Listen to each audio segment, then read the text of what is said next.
Good evening, everybody. It is once again Ted the Speed Learner, and tonight I'm going to review the second episode of the brand new Night Court that's on Peacock TV, which, by the way, I have because I'm an Xfinity customer.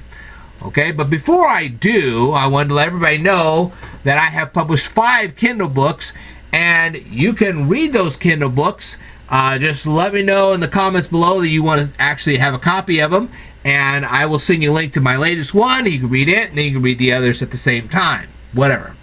Anyway, I'm going to get something to drink here real quick, because I've been telling a lot of information.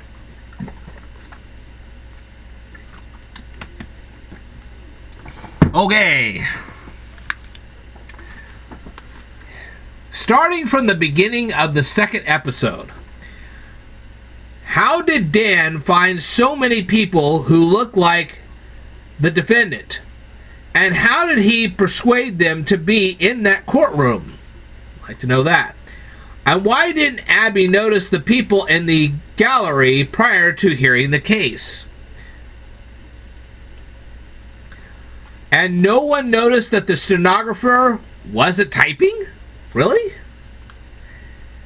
The key dropping was supposed to be funny.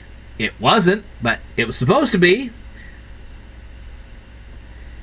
And how did Abby Stone have enough money to buy custom printed water bottles? I'd like to know that.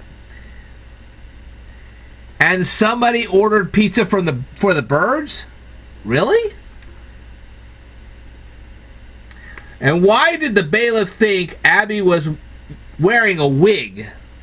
That's never explained. And where did Dan get that sweater? I'd like to know that too. The different colors of paper were supposed to be funny.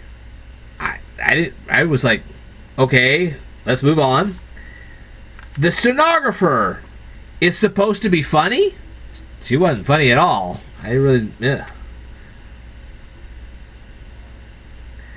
And Dan trusted the bailiff to do his job?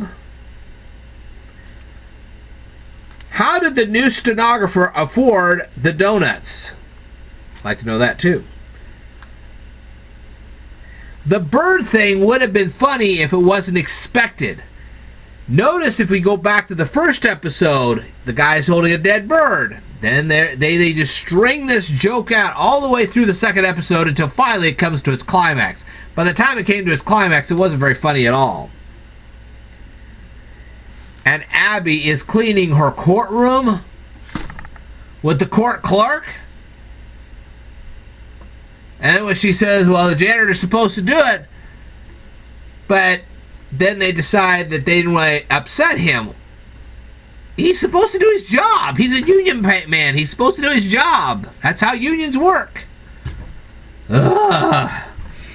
Anyway, this second episode was hardly funny. There was nothing funny about it. It just was pathetic. Sad, really. So, I have to give this episode a solid D. There was a couple of tiny laughs in there, but it really wasn't funny at all. So, it gets a D. Hopefully, and I will try to discuss this in future videos, the other episodes get better. Alright, I will tell you more in a future video, so I'd like for you to stay tuned.